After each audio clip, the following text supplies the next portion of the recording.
What's going on, guys? Hope you are having a great day out there, guys.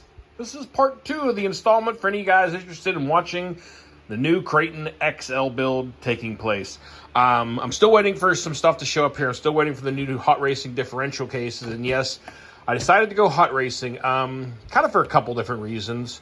Number one, I was looking on there at the Vidavon and some other stuff, and I was chatting with some people, and I kind of had a lot of mixed reviews about the Vidavon diff cases. Now, I'm sure many of you are going to be saying, no, that was the better way to go. But I heard a lot of mixed issues about shimming and tolerances and stuff like that on them. Now, the hot racing diff cases I have been using on many of my cars, for years now. And I've only ever had one issue with a hot racing diff case that I ended up actually damaging. But besides that, I've had great luck with them. And they're a lot cheaper. I mean, you can literally buy 2 hot racing diff cases pretty much for the price of one Vidavon. Now, I do know the Vidavon comes with, obviously, everything, technically. It comes with the aluminum backplate. Now, I've always used the plastic piece from the stock diff case on the aluminum one, the cap here on the end piece.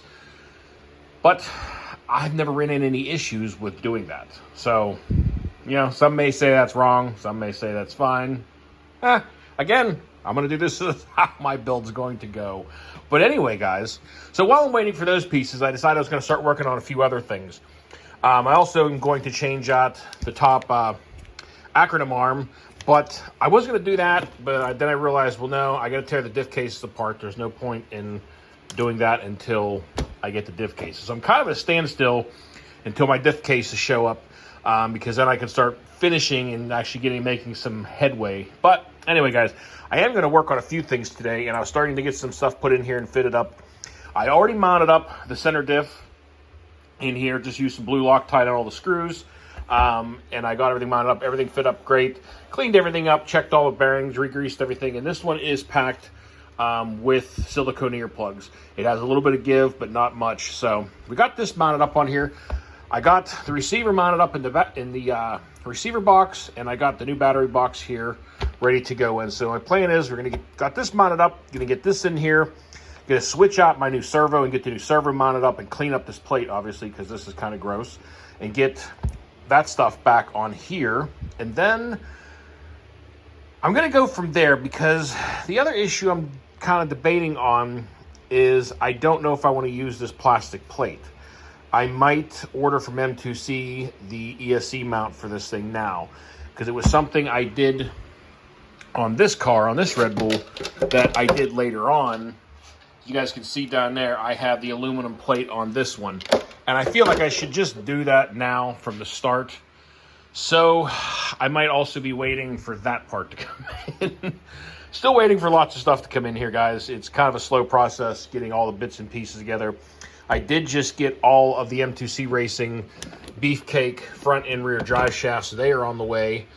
So those will be starting out from the beginning on this. That was my main goal with this car, was to get as much of the best stuff I could get and the best upgrades for this thing on this thing from the start, so that it's kind of in full beefcake mode from the start. Because like I said, with the other one, I started out with the M2C chassis and a bunch of bits and pieces, but I never switched out a lot of stuff, and it's always kind of coming in stages. So I'm trying to start this one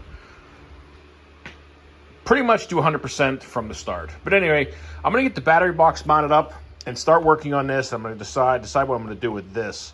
Because I know I'm probably going to go with the Hobby Wing combo in here, I believe. So it's probably best if I just get this aluminum plate. So I was debating on upgrading the servo case, and I kind of realized by process I have to. And as you guys can see right there, yes, there are spacers I can get in there, but it's a pretty big gap in order to get it up off of there enough. Because the problem is, if you have this sitting obviously on the chassis or too close, that's what kills servos. So I looked real quick to double check what I had in my other Kraton XL, and I do have the stock EXB one in here.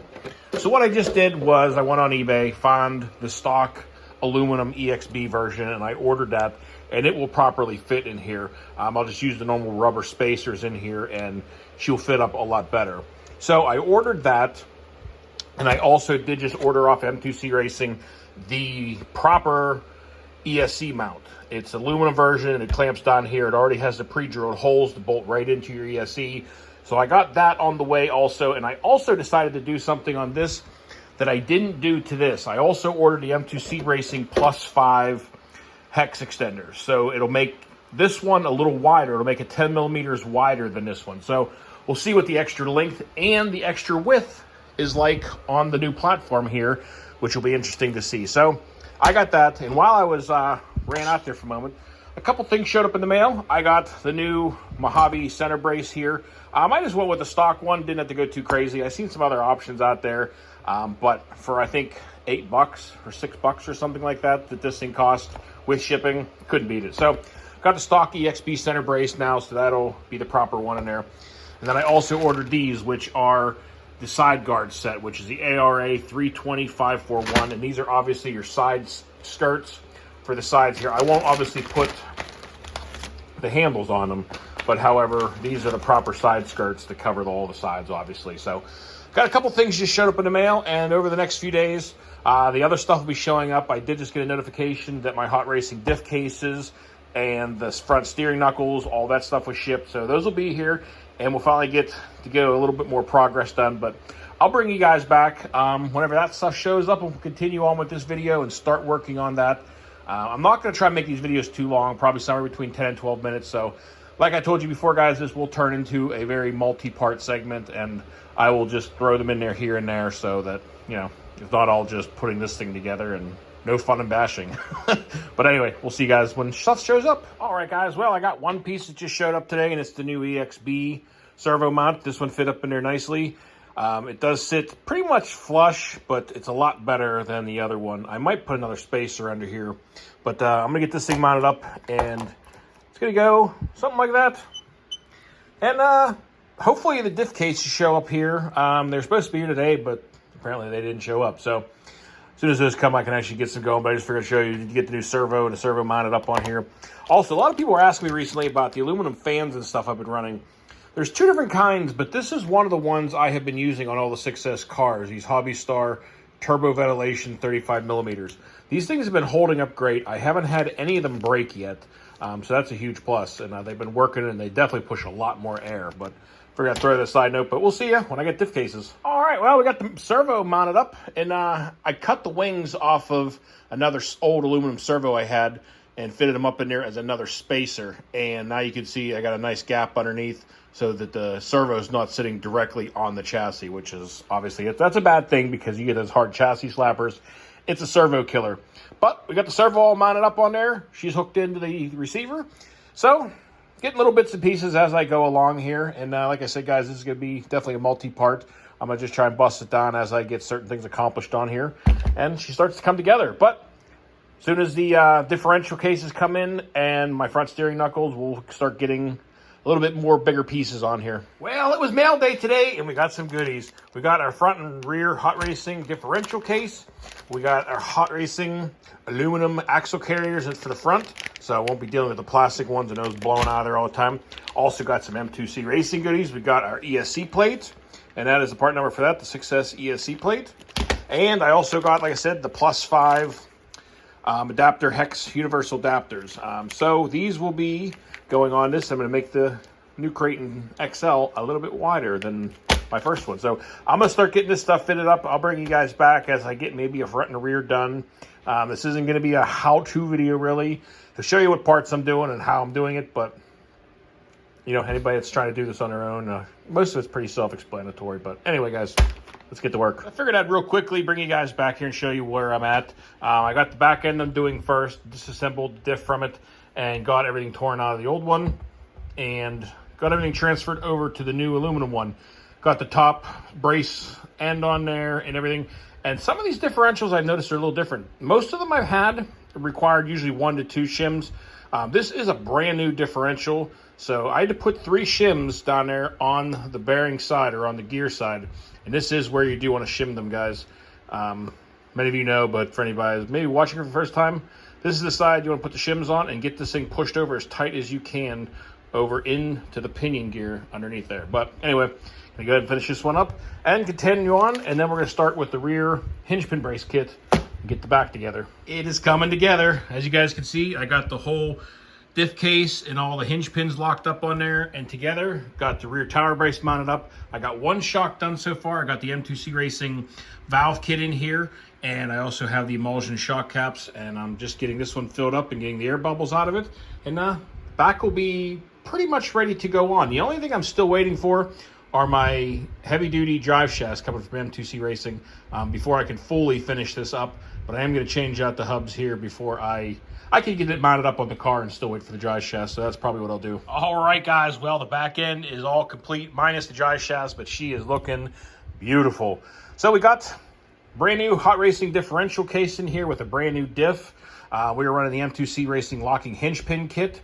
We got the M2C Racing rear shock tower, and obviously the M2C Racing emulsion shock caps with the valve kit.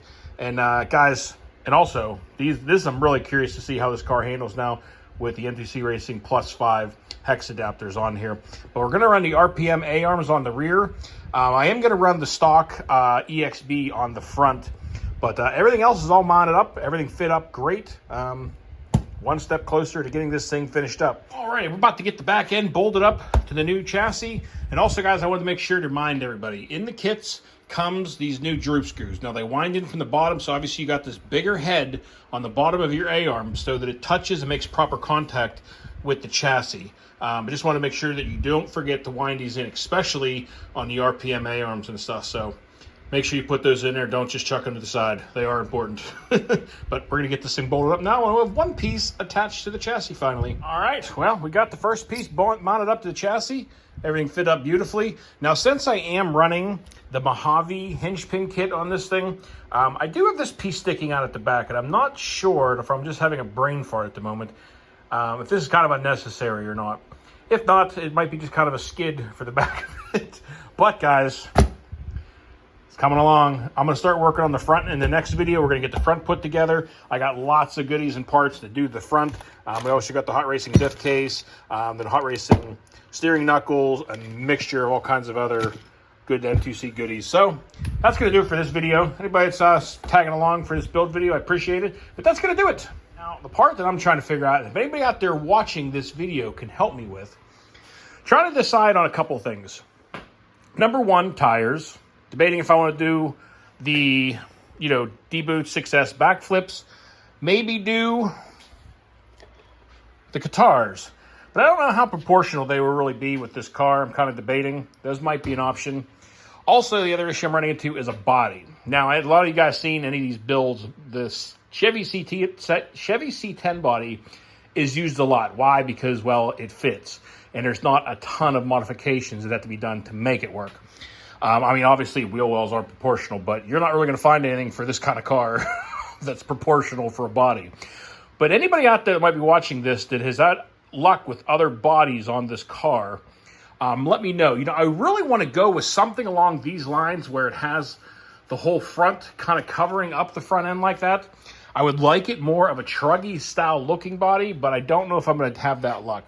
I was told by Commander A-Stig that also the Big Rock Nero 6S does fit this thing also. I'm not on a lot of luck finding those bodies. I found one, and some of them seem really pricey right now. But anyway, guys, if any guys can help me out there on these first few pieces, the last thing I'm going to figure out I'm going to do is going to be the power system. And I don't know if I'm going to do the Hobby Wing, Max 6, or maybe something completely different on this one. But anyway, guys, I hope you all enjoyed the video. Things will start getting a little better here with getting more progress done now that I got the parts pouring in and getting this thing together. But this is going to finish up this video.